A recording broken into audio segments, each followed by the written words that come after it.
Okay, good afternoon, everybody. The board was just in executive session speaking about personnel and potential litigation. I'm now going to call the meeting to order. Attendance, can we start with Judge Bigley here? Barbara Griffin here. Amy Wise here. Sheriff Kraus here. Sarah Namarato. Judge Ivashevic. Rob Perkins. Bethany Hallam. Manny. Thank you. Community corrections reports, passages to recovery.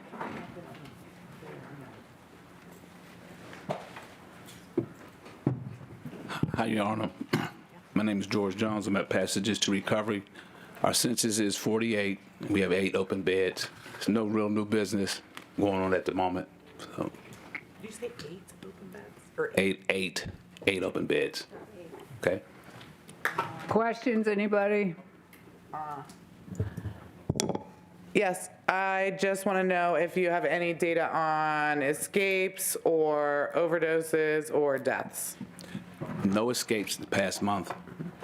No overdoses, and no any deaths. No deaths. Thank you very much. It's chewed up. Thank you. Renewal? Here, that's not chewed.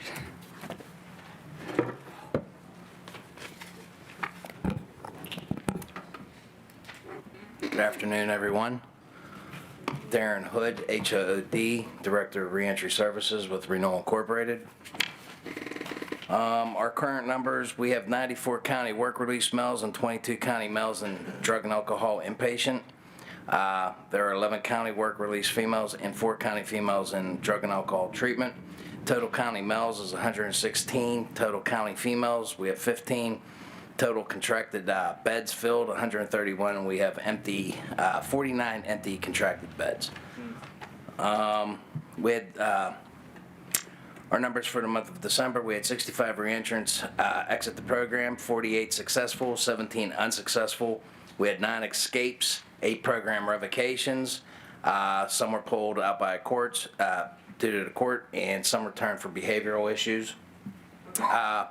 0 deaths, 0 non-fatal overdose, 0 use of force incidents, 0 self-harm incidents, and 0 suicide attempts. The number of times emergency medical services were called and reported to either building for county reentrants since the last jail oversight meeting was 6. EMS were called for the following conditions: once for blood pressure issues, 3 times for breathing difficulties. I believe the one EMT administered breathing treatments and were able to leave without taking the reentrant with them. And once for an asthma attack and once for possible stroke-like symptoms. However, the person did not suffer a stroke, which was a good thing. Reentrants continue to participate in community service. No big events since Thanksgiving Day's Turkey Trot. Renewal Inc. did host our annual parties for our work release inpatient reentrants. We had hot chocolate bars with all the fixings were set up, including an array of delicious cookies. They were good. 704 inpatient females received hygiene kits. 704 inpatient males received gift bags with coffee, supplements, fidgets, and crossword puzzles. All work release reentrants received winter gloves as gifts. So that's pretty much all I have to report. Questions?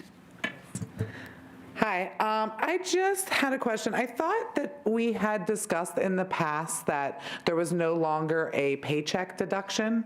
Can you just go over that policy?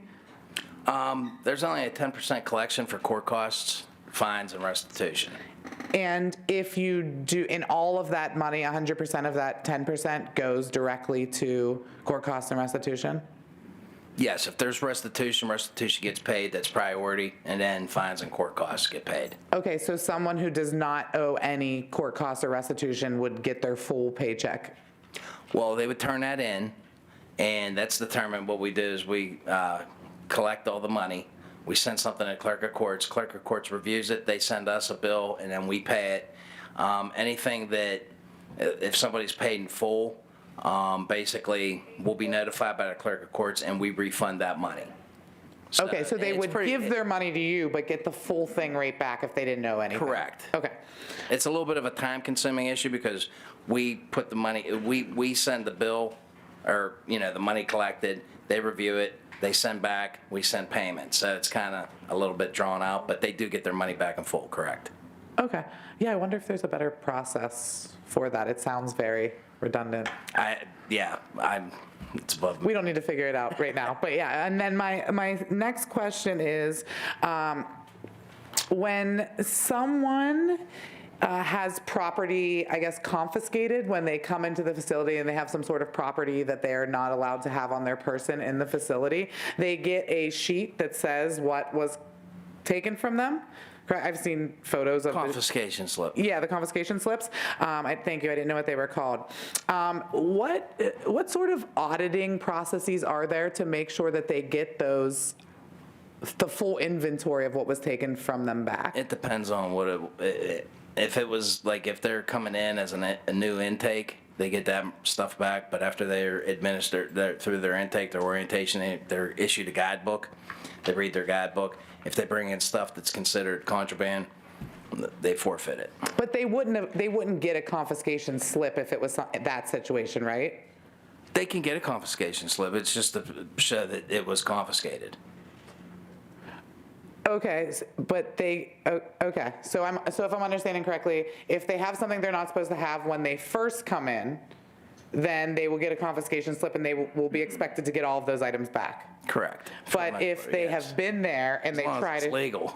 Yeah, right. I'm not saying like Right. contraband. I'm just saying like not allowed in renewal type things. And then if they have been there, you're saying, and they go out and come back in with something that they're not allowed to have, then they'll get a confiscation slip, but they won't get any of the items back? Correct. Okay. Yeah, so let's say the first situation then, folks who are expected to get their items back. What sort of auditing processes are there to make sure that those items aren't lost in their time there? And We generally put that in a locker, secured locker, and then through time, a lot of the stuff that's confiscated is like candy, food items. Perfume, stuff that contain alcohol, like hairspray, mouthwash, anything that's basically listed that's on, that's disallowed in the program. And it's written out, it's clear and concise in the guidebook. But they will still get those back upon release? We just don't have the room to hold all this stuff. I mean, So what is the purpose of the confiscation slip if not for a record to get it back when they leave? well, it's basically a record that it was taken from them. But down at the bottom, it doesn't say that they're guaranteed or promised to get it back. So it's like a hit or miss. Sometimes you'll get your stuff back and sometimes you won't? If it's confiscated, then you're not supposed to get it back if you've been there. And No, I'm saying when they first arrive. yes, they can get that And they are expected to get everything back. as long as it's legal, right? It's legal. Everything Right. legal, they are expected to get back Correct. if they had it on the one that Right. arrived. If you come in with stuff and it's not on the allowed list, yeah, we put it. You can get it out, have family come down, pick it up, etc. But if you're there for a while and you know what, most people know what they're allowed to bring in, what they're not allowed to bring in. Like clothing, for instance, you have to have an approved list for clothing. You have to go through your case management for that. They have to sign it, coordinate with security, because one of the problems we run into is if they go over their limit of clothing and hygiene products and stuff, when we do random searches and stuff, it makes it very difficult and time consuming to get through all this stuff. They're there temporary, they're not there permanent, they don't need a full wardrobe. So what they're allowed to have is ample, to get by for work and other daily activities. So when they exceed that, a lot of times they know that they're going to exceed it, so they try and bring it in without approval. That gets confiscated, but Right. they signed off on that on the intake, clearly stating that this is the process they must go through. Okay, and again, I'm specifically talking about the people that come in initially, because I can No, tell that the second. initially they should get it back. So if Okay. there is instances that may be occurring that they're not, then you can reach out to me and I can look into it. I think that's probably more appropriate. I'll reach out to you about that later. I guess. They should get that back, correct? If Okay. it's- And if they don't, I guess, is there a grievance process after you've left the facility? For an instance like this, I'm leaving, I'm expecting to get all my stuff back, I don't, how do I grieve that?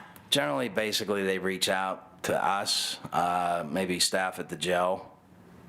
But again, if they bring in stuff, after they've been there and they're aware of what they Right, can. I understand that. We just don't have the room to, store all the stuff. So, What about if someone goes from renewal to jail? Do you hold their stuff while they're incarcerated? yes, we hold it for 2 weeks, generally. Now, if somebody goes to jail unexpectedly, like if they get called in, revoked from the courts or something like that, generally we do put a hold on that stuff, and we notify security, the shift supervisors and stuff. If there isn't a notification made, then sometimes that stuff does get, when they do clean out the property room, it does go. But if we do put a hold on it, but they have 2 weeks, and they sign off on that to have somebody contact us to get it out. Okay. Now, we've had some instances where they've said that family members reached out. We haven't had family members reach out, and then we have family members, they're Johnny on the spot. They're down there the very next day or the same day trying to get the stuff. So Okay. you have a little bit of both. Some family members, and I know this for, they say that they picked up or they tried to pick up, they don't feel like coming down. So they tell them one thing and in the end do something else. Okay, I would love to work with you on trying to clean that up a little bit, so I'll reach out after the meeting, and I really appreciate the information. Thank you. Electronic monitoring. I had one quick question. Yeah, I have some questions. Sorry. Did you say the number of county open beds? And if you did, would you say it again? 49. I did, Okay. 49. Thank you. Thanks. You're welcome. Manny. I have a couple questions. Yo. Appreciate it. Sorry. Don't forget about me, man. I know I'm on the end. Anyways, I know y'all said, or I heard you say that y'all gave out some hygiene kits, a couple other items as gifts, which I think is great. I appreciate. How often are those items available to folks who may need it? We have indigent packages, so reentrants come in, they don't have, they have limited support, no support. We give them out indigent packages until they get on their feet. And for females and males, they vary in what's in the kit. I got you. How frequently do you give out those kits or the indigent packages? For those that basically claim to be indigent, if there's some guys and gals that don't have some support, we give them to them. But the idea is to try and get them moving, find employment, and become No, I got you. But is it like once a month? Is it every couple weeks? Like how often? as needed.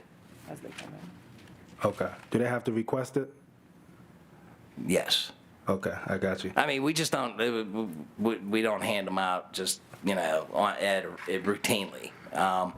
We did it because it's a gift thing for the holiday party. As far as if somebody needs something, shaving cream, a razor, toothpaste, toothbrush, comb, shampoo, deodorant, those are the things we'll provide them. But, also trying to get them out, get them on their feet.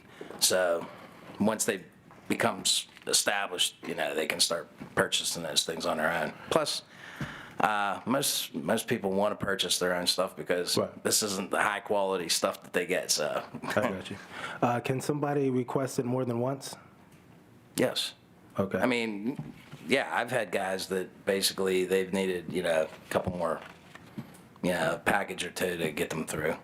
Because again, it's not a large, you're getting kind of like if you go to Walmart, you go to the sample, the travel section there, got you. it's that type of stuff. So it's not like basics. long-term shampoo, deodorant, etc.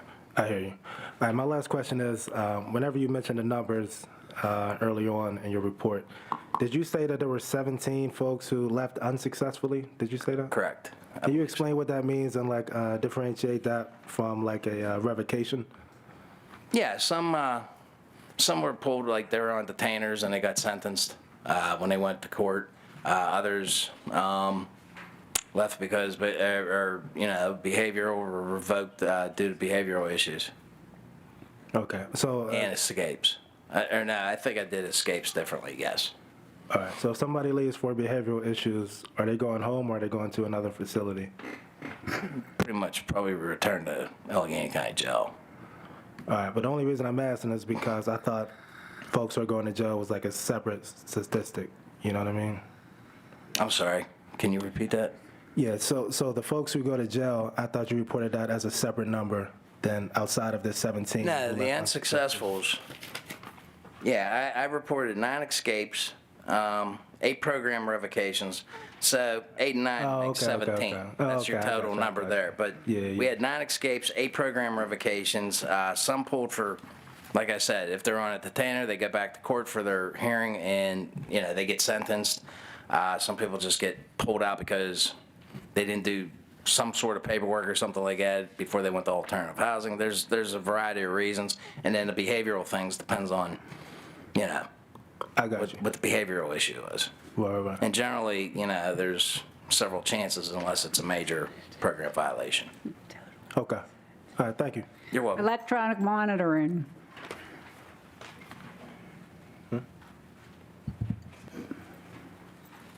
Good evening, Board. Steve Eswine for the Probation Office. For this reporting period, we had 619 individuals on bracelet. For this time, 68 were successfully completed, 8 were removed for violations. Any questions? Thank you. Thank you. Can I have a motion to approve the minutes of December 4, 2025? So moved. Second? Second. All in favor? Aye. Any opposed? Motion carries. Old business, updates from the Incarcerate Welfare Committee. Is that eyes? That's you. Is that you? Yeah, that's eyes. Incarcerate. We have been working on the medical notification policy when individuals go to the hospital from the jail. And so we had a nice meeting with the jail administration, and we have been working to synthesize our ideas for what a policy should look like, what should be included, what kind of notification should happen with the jail's existing policy. And that work is ongoing, and I think it's going pretty well. So we hope to have a draft, at least, for the board next month. Okay, great, thank you. Employee Welfare Committee, no report. Health Services Advisory Committee, No updates. no updates. Lockdown and Use of Force Subcommittee. Yeah, I'll do a report on that. We have received quite a few communications, folks reaching out to us about their loved ones. One in particular was involved in a use of force incident with an officer. We reached out directly to jail staff, got their perspective on it, but we also went to visit that individual, got his perspective as well. This is just a part of like our regular duties as JOB, and I do kind of want to emphasize the importance of us doing these inspections. We have a few reports that are coming up. One is late, and so I'm publicly apologizing for that. But we do plan on having all of our reports in today. Actually, it is one thing to come here to speak to the jail administration and to do what we do as a board. It is a completely different thing to go inside and speak to the folks face to face who are living there every day. So I encourage all of my fellow board members to do the inspections, to speak to folks, and continue to work on addressing this overall culture in the jail. A lot of the issues that were brought up, while we were visiting folks. Okay, this is a committee report, not your visit report.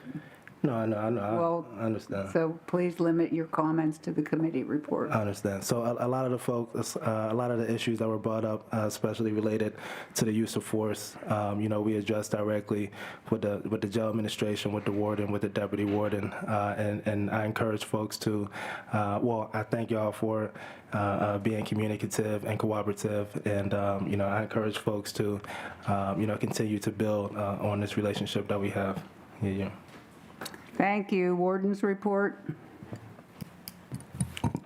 Good afternoon, Board. I don't have a lot for this evening. We did start 14 new cadets since the last time we all were together. They are in week 3, I believe, of their training, and we have 31 cadets or prospective cadets in the pipeline for the very beginning of March. That'll be the next class. So we're hopeful that those numbers will continue to rise. Excuse me. We've been talking the last 2 meetings, I believe, about adding some layers into the facility for our staff who are there working long hours to be able to communicate with their family members. We've narrowed that down to one location and providing some landlines and some phones for our people who are working long hours to connect with their families on their breaks. So we're closer to that, and we should be able to tell you next month that we have hopefully begun that by then, but we're close. Just looking forward to working with the board in 2026. I think we made a lot of progress in 2025. Looking forward to continue to partner with you, learn from you, and keep you updated as much as possible. And we appreciate your support. Deputy Martin. Good evening. So just your data for the December reports for our MAT numbers, 19 were on oral naltrexone, 6 were on Vivitrol, 304 treated with Suboxone, 46 treated with Sublocade, 16 treated with Brixadi. Methadone had 45 inductions completed with a total of 131 patients treated. For Torrance, 9 were admitted and transferred, 7 were committed. 22 are on the wait list, longest waiting since September. 2 individuals are identified as Tier 5, 25 are identified as Tier 4 for mental health, and then for mobile competency restoration team, they are currently serving 83 patients, 63 within ACJ and 20 in the community that are following. 6 of their patients had their commitments rescinded. That clerk? Good afternoon. For Foundation of Hope, on December 5th, the Foundation of Hope distributed stamped holiday cards to the incarcerated population so that they could send holiday cards home to their families. On December 10th, Foundation of Hope and jail staff distributed holiday care packages to the incarcerated population. The care packages contained a notebook, pen, calendar, candy, toothpaste, soap, cup, and a thermal shirt. For population management, the average daily population of the jail, excluding alternative housing in December, was 1,769. This was a reduction of 8% from November of 2025, which had an average daily population of 1,912. Significant strides in reducing the jail's population were definitely accomplished throughout the month of December.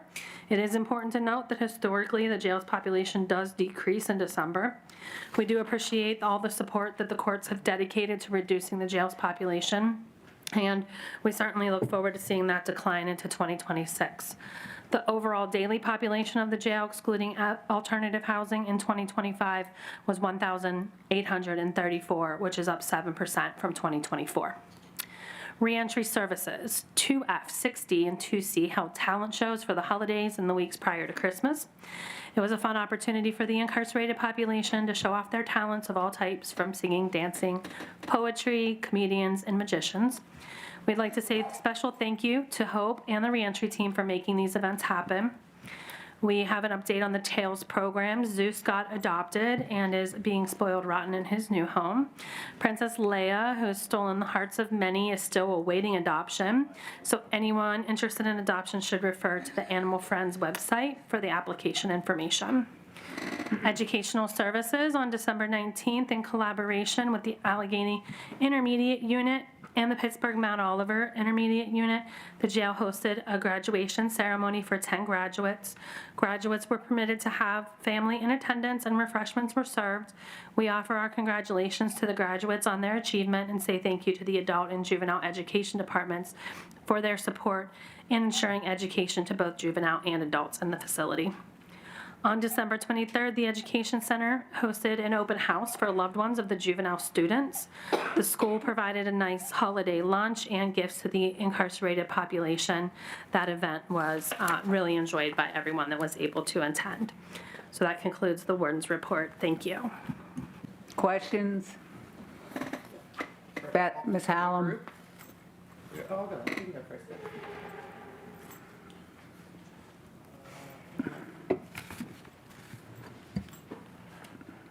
Yeah, I just have a couple questions. Not going too deep into our reports. But while we were there, we noticed quite a few structural issues. including some missing tiles, broken doors, the front door and the staff entry doors, some temperature dysregulation, especially on 3C. There were a lot of broken cells and out of order showers. So my question is, what's being done to address some of the structural issues? Exactly how does that process work? Is that something that's under your purview specifically? How can we be supportive as a board, to address it? Absolutely. So some people may or may not know that the staff who work down there in that capacity, the maintenance staff work for facilities. They don't work for the Allegheny County Jail. So we work in partnership with them. So when there's an issue, there's paperwork submitted electronically, and then that gets queued to the proper person, whether it's a plumber, electrician, whatever the engineer is, and then they come down and fix the issue, or do the best they can, and then we follow up, make sure it was completed. I don't think it's any secret to anybody that the facility is now 30 years old, and it's been open 24/7 for 30 years. So it is starting to show its age in some places. We're doing the best we can with what is available to us. You're right, there's ceiling tile issues, there's ingress and egress sometimes issues, but the facility staff, they respond when we need them at all hours, but they are not, in the facility. They're facility staff assigned to the facility, so they could go to other places too. They're part of our team, but they work for facilities. We have a lot of plans for 2026 on improvements, but we have to systematically go pod by pod and make those improvements. I got you. Have you found success in working with the facilities team? I mean, how quickly do they respond to an issue? And the reason I'd ask is because I know the doors specifically, which I think pose a serious security issue, they have been broken for quite some time now. I'm not sure how much you can go into with that specifically, but I am interested in the overall relationship that you have with facilities. Yeah, we have a good relationship with their leadership. I think we all do. I would say that there's some things I don't want to comment on that are, being looked at. But I would also say that in some cases, there's contractors that have to come in and fix some things in the facility too. It's not always our assigned facility staff that do it. It may be a contractual issue, or it may be a contractor from somewhere else that comes in and fixes it. I got you. Are you able to comment on the door at all? I'd prefer not to. Okay, I got you. But that's it for now. Thank you. Ms. Hallam? Hi, I do have a few questions. My first one is if there were any pods in the jail that didn't receive the required 4 hours of rec per day in the last month. I'll have to look. I'll have to look and get back to you. Okay, and then kind of going off of that, wondering if we've heard, for years now, this has been a complaint about COs burning rec, which is when, hey, they're technically out, but it's we go in for count, and then we have to go in because razors are being distributed, and then we have to go in because trays are being distributed, then we have to go in for because meds are being distributed, and then suddenly we have 30 minutes, and then it's count time again, and it's lock in for the night. And so I'm just wondering, if there's anything other than just unfettered rec access that counts towards the 4 hours. When you're doing your count to determine to make sure we're in compliance with the solitary confinement referendum, do you count them as being out of cell when they're out of cell getting meds or trays or razors? I don't believe we're counting that. No. Okay, so when you say a pod has gotten 4 hours of rec that day, that means 4 hours of sitting on the pod, sitting at the tables, using phones, whatever, playing basketball. Rec time in the morning, afternoon, and evening. Yes. Okay, cool. Next thing is, I was wondering, about misconducts, and if there's anywhere that the incarcerated individuals have access to that actually explains what each misconduct is, so they can understand, hey, I can get in trouble for just being disrespectful, I can get a misconduct for that. Is there any sort of list of you can't do this or you'll go to the hole? Sure, when they're coming through intake, they're issued a handbook for the people going into the facility. And they're posted at other places too. I'll check. I don't know if we post them on the tablets. I believe we are. I believe they are posted on the tablets. It's on the tablets, okay. All right, and for folks that don't have tablets, you're saying they have paper copies? With every misconduct, any sanction that's put on them, they have a misconduct hearing that can be explained, the individual charges of each one that's being charged. The hearing examiner will talk to them about why they're being charged, define the charge itself, so. I'm trying to prevent it before it happens. Like before I get in trouble and have to go in front of for my misconduct hearing, do I know I'm not allowed to do this? The handbook includes misconduct charges that can be charged. Okay. Okay. Is there a way we could get like a Cliff Notes version on each pod or something, like somewhere posted? So I've just been getting a lot of complaints from people coming across folks who are like, what did I even do? Why did I get in trouble for this? Like they actually don't understand that they weren't allowed to. Sure, we can talk to the unit managers about some way to post those, either electronically or on paper. Sorry, I'm just looking at my list here. I know you are talking about the process for facilities, which by the way, I think is bananas that the jail doesn't just have its own facilities team that you supervise, but maybe that's another conversation for another time. But can you go through like the step-by-step process, like, hey, I know we can't talk about the doors specifically, but then make up something. Like, hey, there's missing tiles in the jail, in the ceiling in the jail. Can you like go through step-by-step what you have to do, who has to approve it? Sure, so we'll say a toilet is broke on 3C. That will get reported from the officer to the unit manager. The unit manager will submit a service request, and it'll go to facilities. They will put that'll go in their queue, and they will then prioritize that based on the other needs in the facility. And then the plumbers at some point will come to 3C and fix the issue. And average wait time for something like that, from the time you make that notice to the time it gets fixed? I can't say for certain. Days, weeks, months? Probably weeks. Weeks, okay. Okay.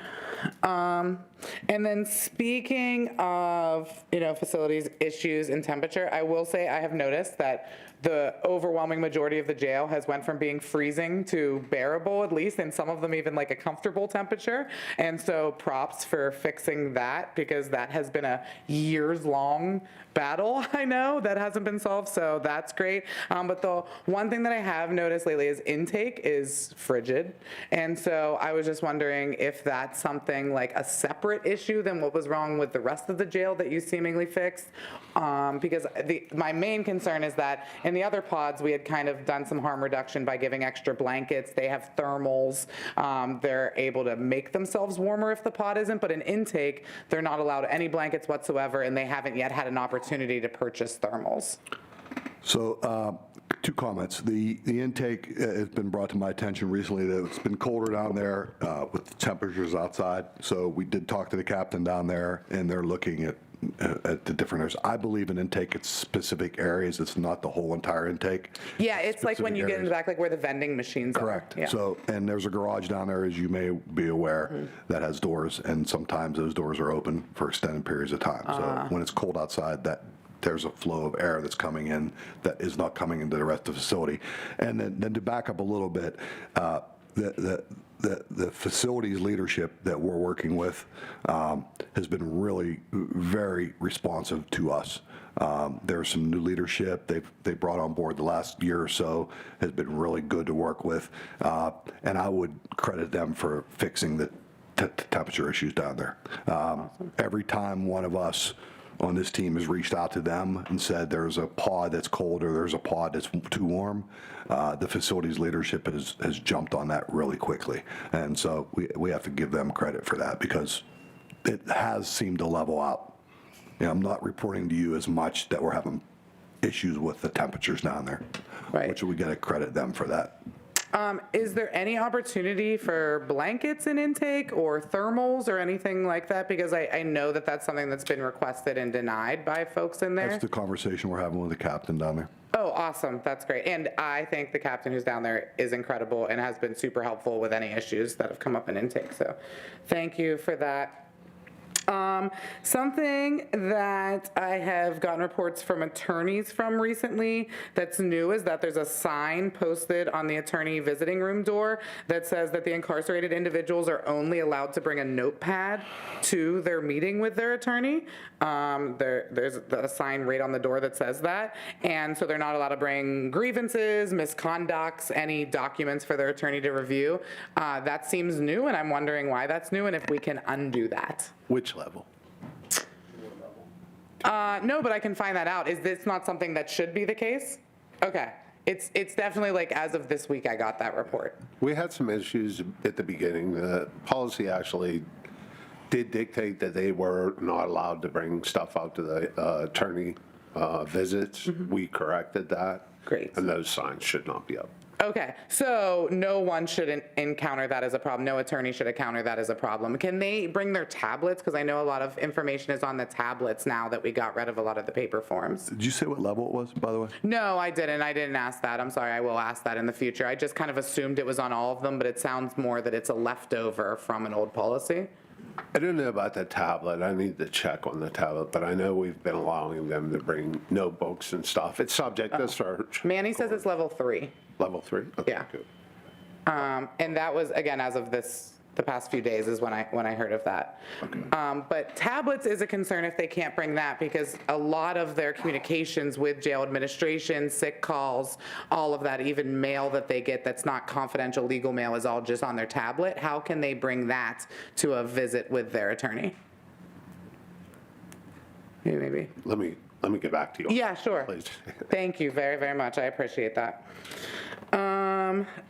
Next question. My favorite thing to ask about that I've been asking about for 2 years, worker pay. Is there an update? I know that I had heard from some staff, Connie, this is a question. I know I've heard from some staff that there's some like scanning the bracelets when they go to work thing that has started happening, and it sounded to me like that was our clock in, clock out system, and it got me excited that it might be finally happening. Be excited. Yeah, thanks. We are in the testing phases of that technology and working together with that software team and county stat to come up with reporting mechanisms.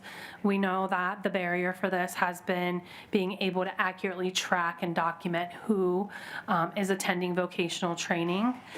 So yes, we've started the testing for that. We are also going to hire a vocational training supervisor. I've shared the job description with like 10 people, so Right. I saw. Is that happening? We are in the process of establishing interviews for that position, because we're going to need oversight of that, of course. So that person will be responsible for tracking and submitting those hours. We're also working on finalizing the policy that will cover this, as well as a few other logistical, in addition to paying what we're calling vocational trainees, are formerly called workers. We are going to be offering incentives for people that are enrolled in educational and training programs as well. We did not want people who are in reentry or educational services to stop engagement with those programs to switch to vocations throughout the jail. We know that those programs are proven to reduce recidivism, and we wanted to keep people engaged. So we are expanding to that as well. So once somebody is hired on and we are confident in this software tracking, then we'll be able to go live. And once we have a date for that, we'll of course let the board know. Months, weeks? Months. Months. Yes. Okay. I will, yeah, okay. It's happening. Is there any reason for specifically wanting to bring an outside person in to manage this and not taking advantage of the skills of the staff that are already there? The position is posted for anyone to apply, so it could be an Staff internal could. candidate. We have internal candidates who have applied as well. Oh, awesome. Okay. I just want to emphasize, I am so excited about this. It is so long overdue. And thank you guys all for making it happen. Last question specifically about what did you say we're calling it? Vocational training program. I know there had been conversations in the past, like about which workers it would be. Is it going to be anyone who is a worker in the jail is eligible for this? It's going to be anybody who's a worker in the jail, with the exception of workers that work on their pod in which they live. So regular pod workers will not be part of this. If you leave your pod and go somewhere else in the jail to work, then they will be a part of this incentive program. Yeah, is there a reason for that? Because they do everything on the pod. They're cleaning the pods, they're stocking it, people with supplies and toilet paper. I mean, they're doing a lot of work, and it seems to be a kind of all-day thing. Is there any, could I convince you to pay them? I'm not saying that will never happen, but not in this phase of the rollout of it.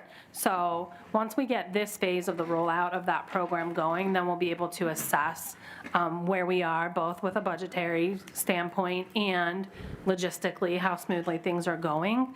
With the implementation of unit managers, we can come up with potentially a systematic way of hiring, because that's really kind of the barrier for this at the moment. And there's a lot of drama about that. Correct.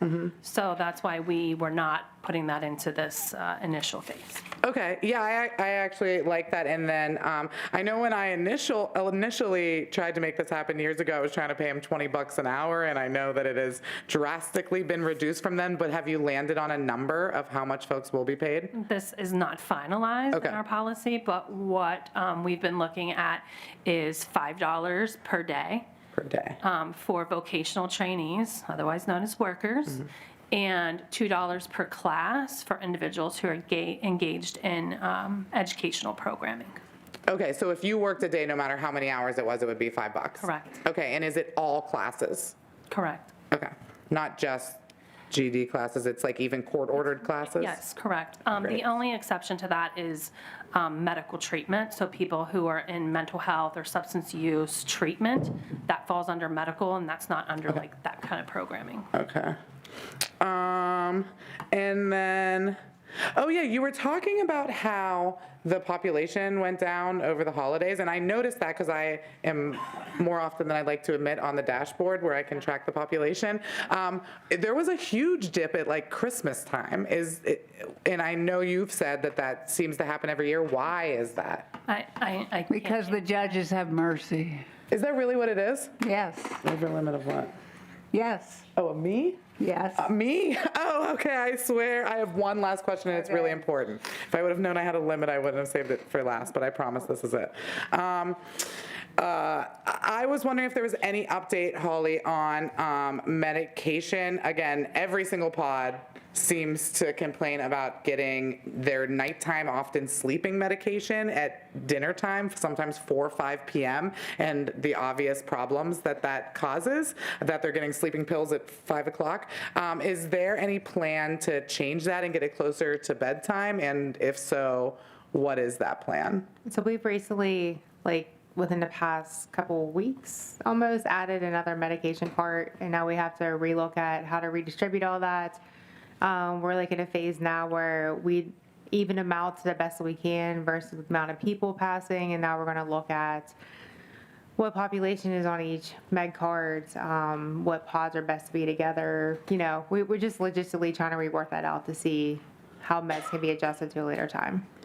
Okay, and again, bedtime. We're not talking just 5:30. We're talking 7:30. To the best of our abilities, we can. We only have so many nurses. Each nurse passes meds to an average about 175-ish to 200 people per shift. Okay. So it's a lot of people to pass in a short amount of time. Obviously, we'll do the best we can to make it work. Okay, I hope to have an update next month that has been fixed. So thank you very much. Okay, Mr. Perkins. Thank you. I'll start with Deputy Warden Clerk. I have a couple questions for you. I believe you indicated that Hope Pod was doing a book donation drive. Can you report on how that went? Yeah, so the Foundation of Hope always has open book drives that they do for the jail for our library. With the incorporation of the new reentry programs that happened last year, a contract with Foundation of Hope to provide resource coordination was included in that. And so we have someone that oversees essentially library services as well as other resources in the jail for the incarcerated population. So Hope continues to have those book drives where people can come and donate books, and then those then get brought into the jail and added to the library. So we're seeing those continue, and we're always open to accepting books for anybody that wants to donate. Have we seen an? Cause there was a time where there weren't that many physical books. Do we have a better supply now? No, and the reason for that is that we don't currently have a great tracking mechanism for books. So books go up on a book cart, and then the book cart comes back empty, and we don't get books back. So part of this resource coordination is that they're going to work on a better process to make sure that if someone checks out a book, or if a book goes to a housing unit and gets delivered to a person, that we get the books back from those people. So books are going out as quickly as they're coming in at the moment, unfortunately. And then, can you give us a quick update on the pre-arraignment diversion program? Yeah. Are we up and running 24/7 now? Yes, so pre-arraignment diversion is up and running. It's not 24/7 yet. The jail still has a couple of vacancies that they're waiting to fill for that program.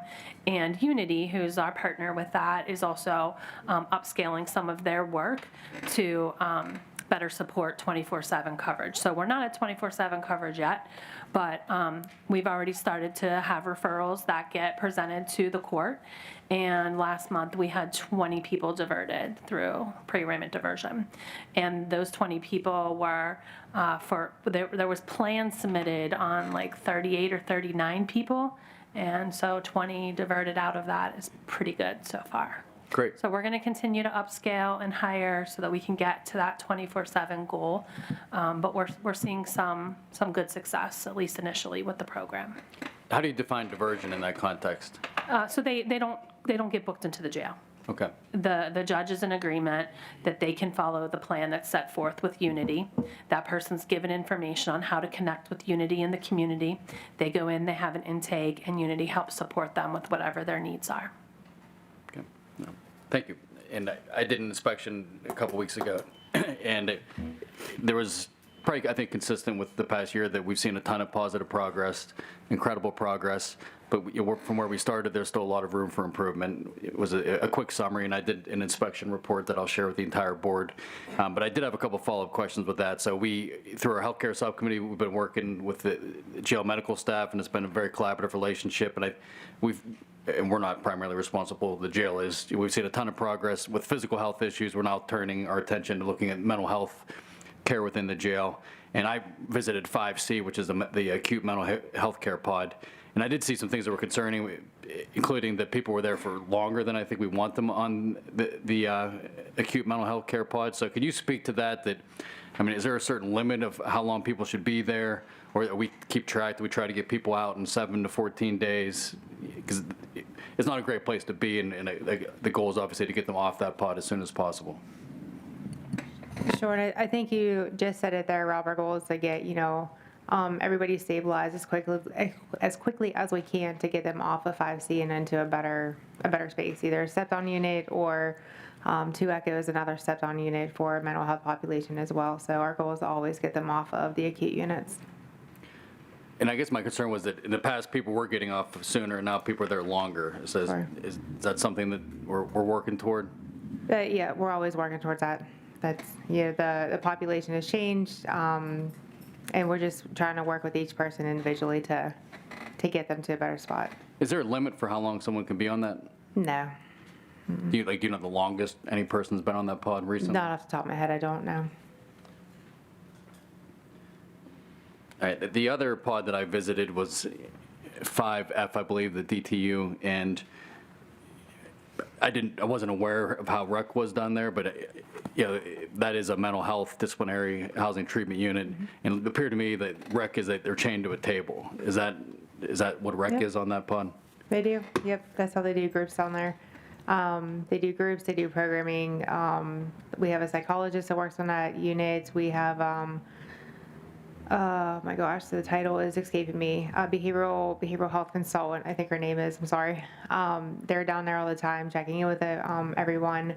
There is therapy available if they need it, but yep, that is how rec is completed. And that is done by the guidance that we follow through recent settlements. So is there an opportunity to do physical exercise? Like, can you go into the gym or anything like that? Not on that pod.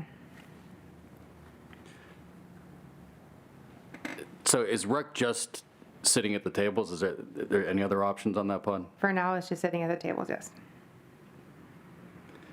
And that's different from 8E, because 8E, they have that cage in the middle where at least you Correct. can go work out. Correct. Is that like the plan moving forward, or is there any plan to try to implement some type of opportunity for people to get out and do exercise, for example? We're trying to work with, the monitor who, oversees that unit with the settlements, but we are following what our settlement was agreed with. Yeah, go ahead. And just to further on with that, we are examining another pod in the facility. We're not ready yet to talk to the board about it, but we have, the last few months, been talking about moving that pod to another pod in the facility that we think is more conducive to some of the things you're bringing up. How many people are on that pod? I don't know the census today. Okay. It varies. We can email you the daily census. It's not many. But we are looking at another pod, another area for that pod to go to. Okay.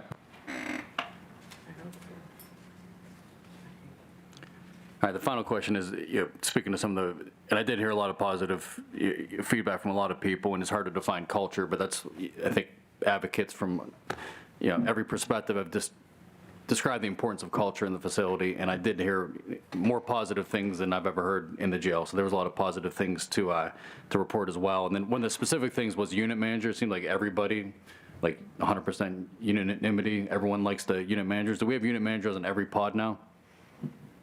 There's a unit manager on every level. And Every there's level, 2 unit managers on 3 and 2 unit managers on 4. Were there unit managers before you took over? No, sir. Okay. That's all the questions I have. Thank you. Anybody else? Okay, public comment. Meredith Janusik. Is she here? Meredith Janusik. Patricia Murray.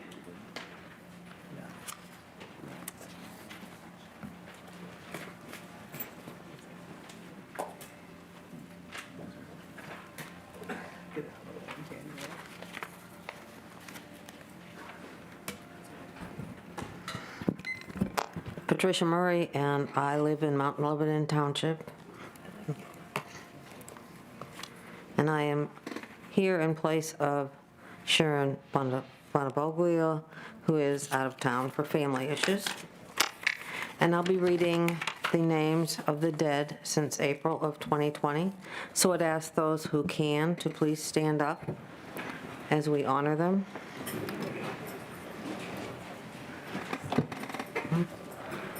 Richard Lenhart,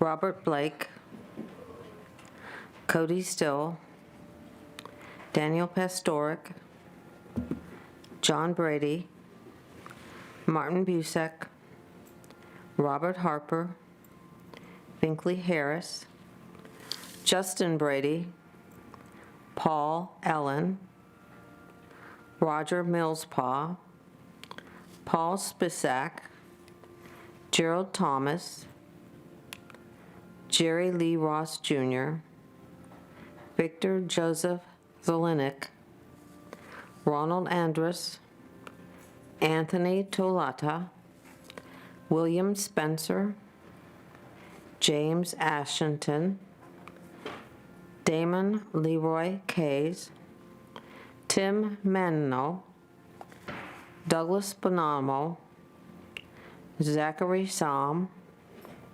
Nicole Baroffi, Richard Shuba, Terrence Clowney, Tracy Hickey, Justin McAuliffe, Daniel Piernick.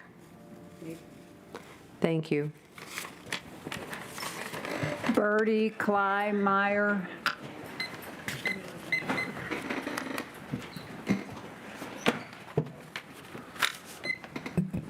Good afternoon. I'm Birdie Kleinmeyer, a resident of Pittsburgh. I'm here today as a representative of ACT UP Pittsburgh.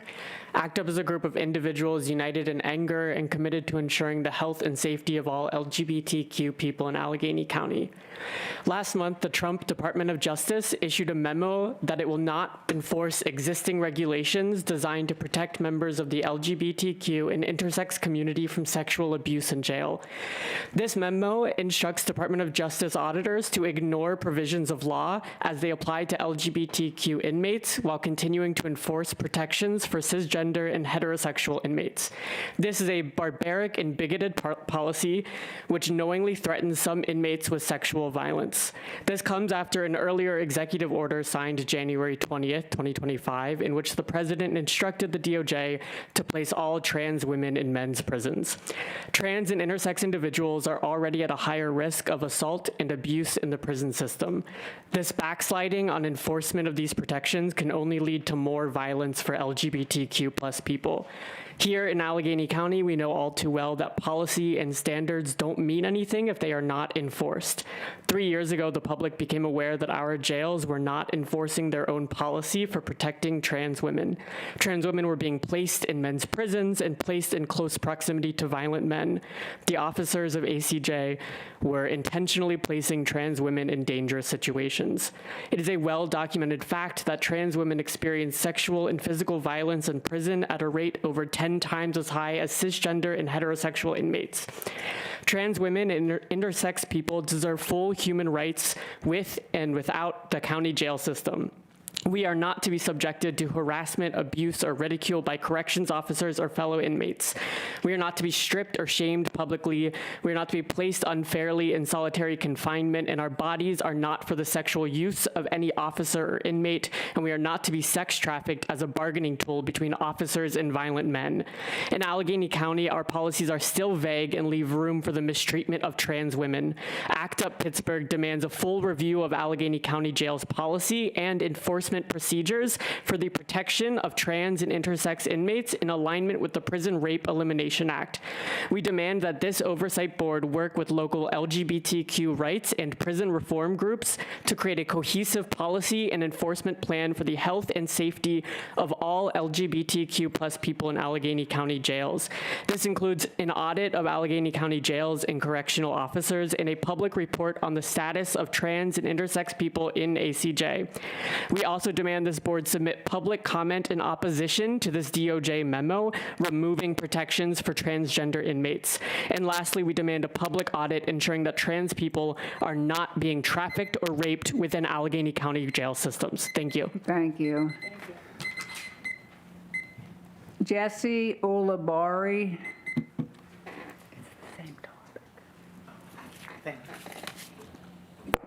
Thank you, Madam Chair. My name is Jesse Uliberry. I'm a resident of South Fayette Township, taxpayer voter there, and I'm a member of ACT UP Pittsburgh as well. We're working to ensure that LGBT people living with HIV, have health and dignity here in Allegheny County. I shouldn't have to say this, but I believe that rape shouldn't be a punishment for anyone for any crime, not a misdemeanor, not a felony, not while you're awaiting detention. And the fact that the federal administration is working to eliminate protections is horrific. The report we've submitted to you documents a dangerous shift at the federal level. The Department of Justice is instructing PREA auditors to ignore protections for transgender and intersex people while continuing to enforce those same protections for everyone else. That is not a repeal of the law. It is a decision to stop recognizing violence when it happens. PREA remains fully in force. What the federal government is asking local jurisdictions to do is to look away. I'm not going to look away. I hope none of you do either. If Allegheny County complies with that request, it will be choosing discrimination, it will be choosing increased sexual violence, and it will be choosing legal liability. This is not theoretical. Courts have been clear for decades when officials know that a specific population faces heightened risk of sexual violence and fail to act. That is willful indifference. Allegheny County already knows this. It has paid settlements for failing to protect transgender people in custody. And I want you to understand this in the broader national context. Federal officials have openly described a desire to eradicate transgender ideology and, by extension, eradicating transgender people themselves. Stephen Miller's words himself. When the rhetoric is paired with the removal of rape protections and with ongoing efforts to eliminate access to HIV prevention, medication, treatment, access to care, the result is not policy disagreement. It is a death sentence for a misdemeanor, for someone awaiting trial. The good news is that this board is not powerless, and you do not have to figure this out alone. As part of ACT UP, we're calling for a collaborative, locally grounded response. And I am someone who in a previous life was the policy director at the ACLU of Colorado, and I helped to build Denver's policy for humane treatment of trans folks in custody while working with jail administrators. And I want to be really clear about how that work happened because it matters what you do next.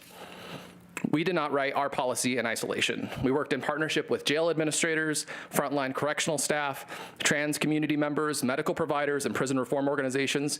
We sat in rooms together. We named risk honestly. We addressed staff concerns directly. We centered the lived experience of people who were actually incarcerated, and we produced policy that improved safety, reduced assaults, and gave staff clear guidance instead of leaving them exposed and improvising. That's how meaningful policy is made. So the recommendations in our report reflect that same approach. They call for binding local standards consistent with PREA, independent audits, transparency, documentation of compliance, and sustained collaboration with community organizations. These are practical steps that reduce harm, reduce liability, and affirm that no one in Allegheny County custody should be subjected to sexual violence because the federal government chose to look away. Thank you so much. Warden, do you want to respond at all? Because I know that you've had meetings on this topic. You don't have to, I'm just asking. If I could. Sure. You can have a seat, sir. Thank you. Obviously, this report that they're referencing, we received yesterday. I reviewed it a few times the last 24 hours or so. I will say that the Allegheny County Jail is not ignoring PREA. We continue to follow PREA guidelines. Not, as far as I'm concerned, nothing's changed. Over the last several months, we've had multiple meetings with the transgender folks inside the facility, face-to-face meetings with them. We've brought them to our administration. We've met with them. We've brought our doctors down into those meetings to meet with those folks. We continue to meet with those folks. I think we, over the last several months, have met with leadership in the community. I think today, as a matter of fact, a few of us met with their leadership. As far as our administration is concerned, we are complying with the PREA standards, and that hasn't changed. Thank you, Warden. Jorge Palmas.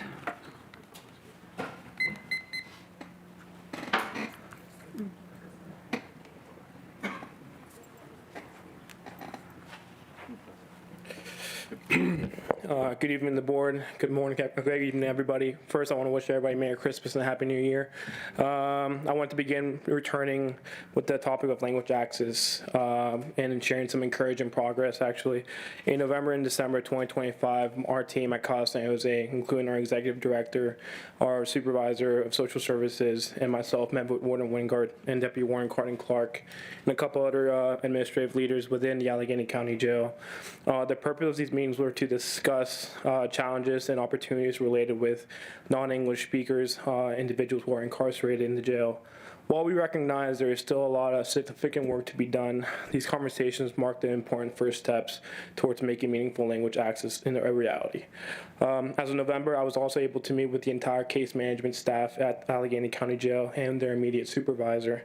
And I introduced myself, and I was able to explain the support we can provide to both the staff and the incarcerated individuals within the jail.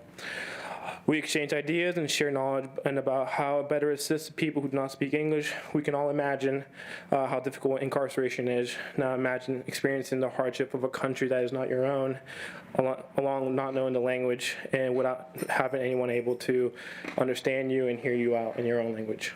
And as of December 2025, I was the only member of my team who was willing and able to enter the county jail and assist non-English speaker individuals. And as of January, 2 additional colleagues of my staff have been trained and cleared to enter the jail. and will now be assisting me inside the facility. And we are hopeful that the number will grow to outside volunteers other than just organization. In our year ahead, we look forward to expanding the capacity, sharing more information, and continuing a very strong partnership within the jail. And although there are still a lot of things we need to fix, this is a great first step for us to continue helping non-English speakers. I am grateful for the collaboration and we have established so far, and hopeful that together we can continue this effort. This work is about dignity, access, and fairness, and I remain committed to showing up for these individuals, otherwise who would go unheard. I look forward to continuing this work, strengthening the partnership, and ensuring language access remains a priority moving forward. Thank you. Thank you. Scott Tyson.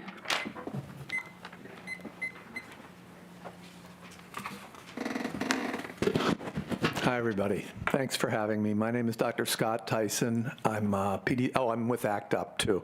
I'm a pediatrician. I retired now, but I did pediatrics and emergency medicine for 40 years.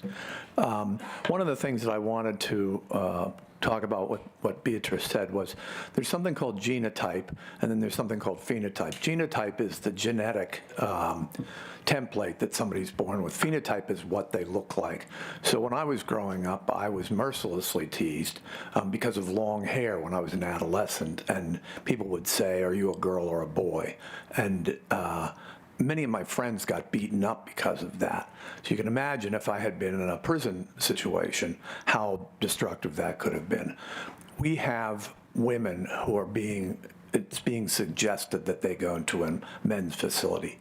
These women you would absolutely not know are genotypically men, period. They are phenotypically like all of you women on the court is right now. And it is totally unacceptable to put them in a situation where they may be mercilessly abused or killed because of the way they look. It may be the other way around as well, where the phenotypic male is put in a prison with women, and it may be less toxic, but it's still extremely toxic. But my big concern is a woman who's surrounded by men. And again, these women are women, pure and simple. And again, it's just critical that we recognize. And Warden, we would be happy from ACT UP to work with your doctors, work with anybody that you feel. We have a lot of trans people that we work with. We work with Trans Uniting, and we offer our services from ACT UP in any way that we can facilitate this so that we can make your job easier, so that we can benefit everybody involved in this situation. Thanks, guys. Thank you. John Kenstowitz.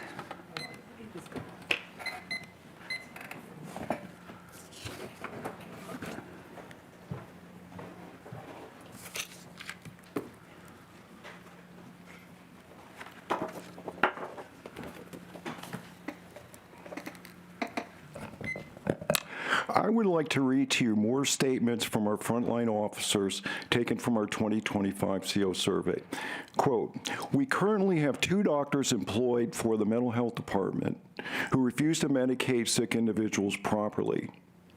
Inmates who are lucky to be sent to Torrance State Hospital are placed on a medication routine that works for them and then returned to the ACJ, where these doctors remove them from those medications prescribed.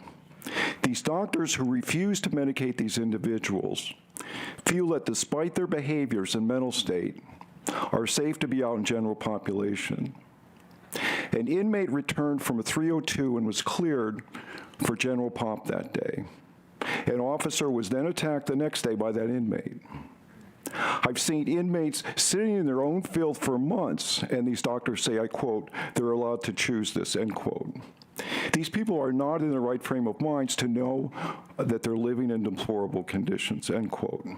Quote, quit having mental health doctors take patients off of meds and declaring them behavioral, end quote. Quote, medicate our vulnerable mentally ill inmates without bias of personal opinions, end quote.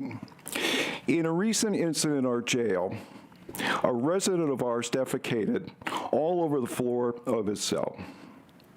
completely covered his window in feces, not allowing visibility in the cell. He then began licking and eating the feces off the cell window. He then covered his entire body and face in more feces. He stated the feces on the wall was the bodies of all the white children he was going to kill. These actions were deemed behavioral and observed by mental health staff with a decision that no interventions were needed.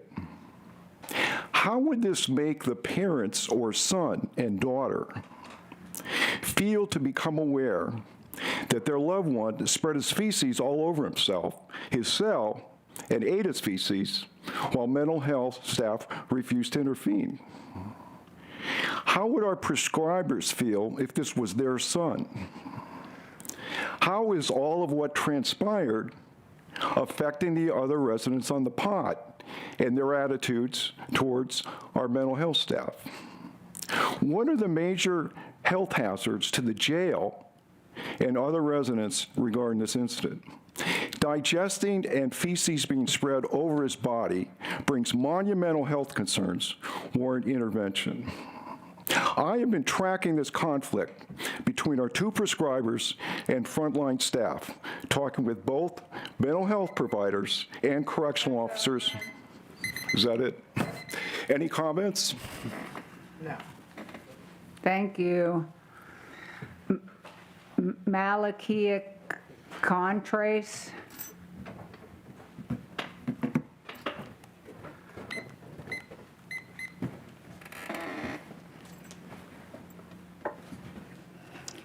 Good evening. I won't take 3 minutes.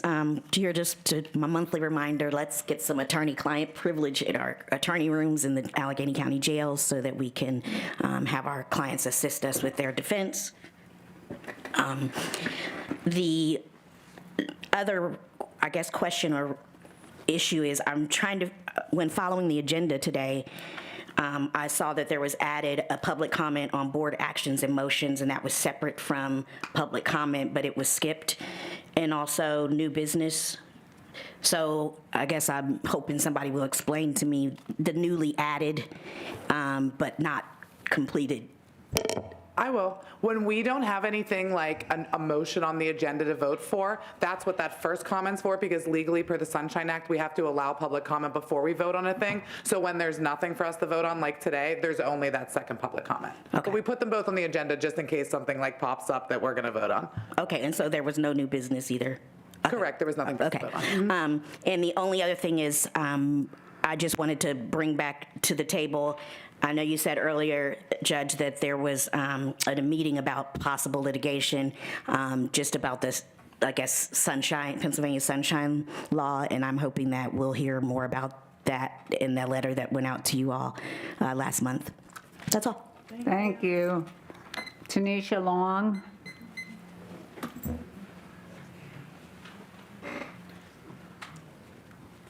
Happy New Year. Anyways, so first, two quick asides. I would first like to state on record that the settlement that the county entered into does not in any way, shape, or form require the jail to chain people to tables. That's dishonest, disingenuous, and it's deliberately misleading. You are not required to chain anyone to tables, and spreading that narrative only empowers corrections officers to continue the abuses against incarcerated people. That's just untrue. If you believe it's true, I would like to see the exact section in the settlement where it says we should chain people to tables. I'm very open to that conversation.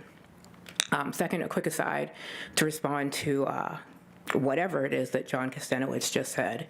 I don't take seriously much of what he says, but I do think that it is dangerous that COs are pushing the jail to force medication on people.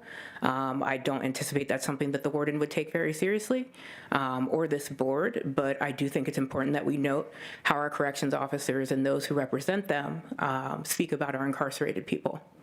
I also think that it's very important to note that this person was going through a mental health crisis, and John Kostanowitz felt it was appropriate to bring the details of that mental health crisis to the public's attention when that person was probably in a very vulnerable position, and we should not be discussing that without that person's permission.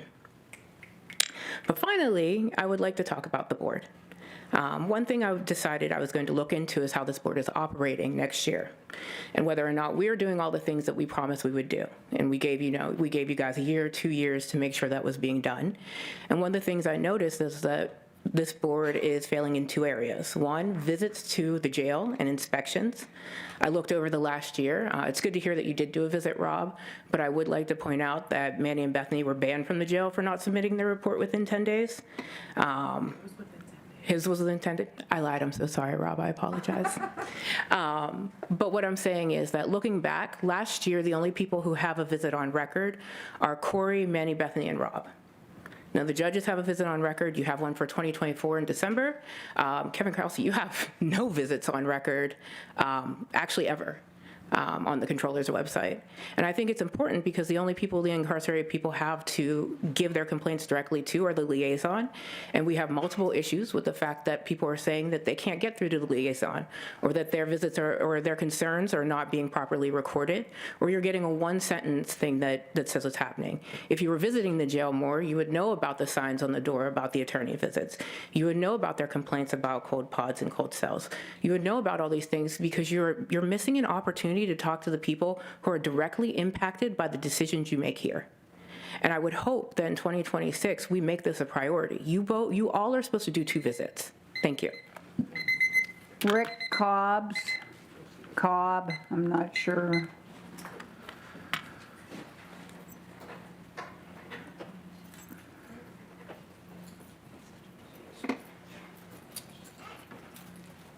Good evening, everyone. Just want to give a report. My name is Rick Cobbs. I'm a resident of Hill District. Also the Director of Reentry Services and Coaching of Reimagine Reentry. We entered the jail to be able to program workforce development in August. Since then, we've had an amazing support. We've had over 30 inmates who've come through our program. They are doing programming around mock interviews, resume writing, and trying to prepare individuals for when they are coming home. Since then, we've already had 4 individuals who've applied for services at our program.